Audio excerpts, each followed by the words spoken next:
The post-flood world was so different. It was different physically. It was different sociologically. It was also different in the family, because notice this, something started happening that didn't happen before. And Haran died before his father, Terah, in the land of his nativity in Ur of the Chaldees. That's something that should never happen, a parent burying their child, but it began here.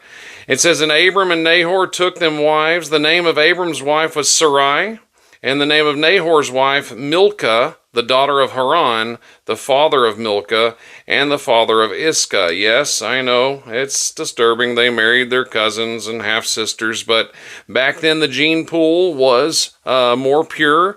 I don't really have much more to say about that. It's hard to think about in the 21st century, or in any century, but anyway, it's the reality. We're not going to hide anything here on the Bible Bearded and Bold. Verse 30, it says, and Sarai was barren. She had no child. Now, this was a big deal back then, because there was no Social Security. There was no welfare. There was no government aid, no Medicare, nothing like that. There were no wheelchairs given out. Okay, so people, if they did not have kids, they had no one to take care of them.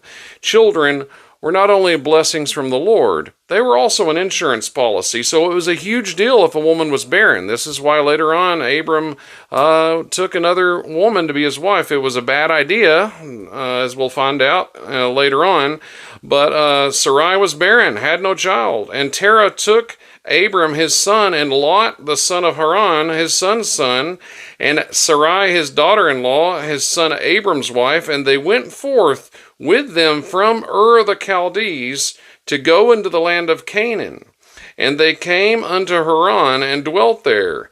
And the days of Terah were 205 years, and Terah died in Haran. Now, these are all ancient verifiable cities, and I encourage you to look up YouTube videos about the ancient city of Ur and Haran.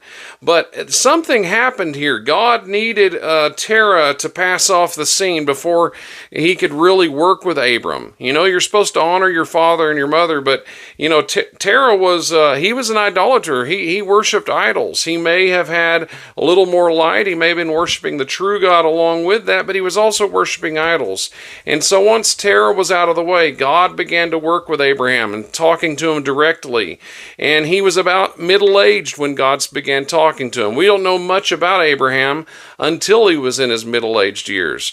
So for those of you that are, you know, in your 30s and 40s and you feel like you haven't made something of your life yet, the great Abraham, we don't even know anything about him really until he was a middle-aged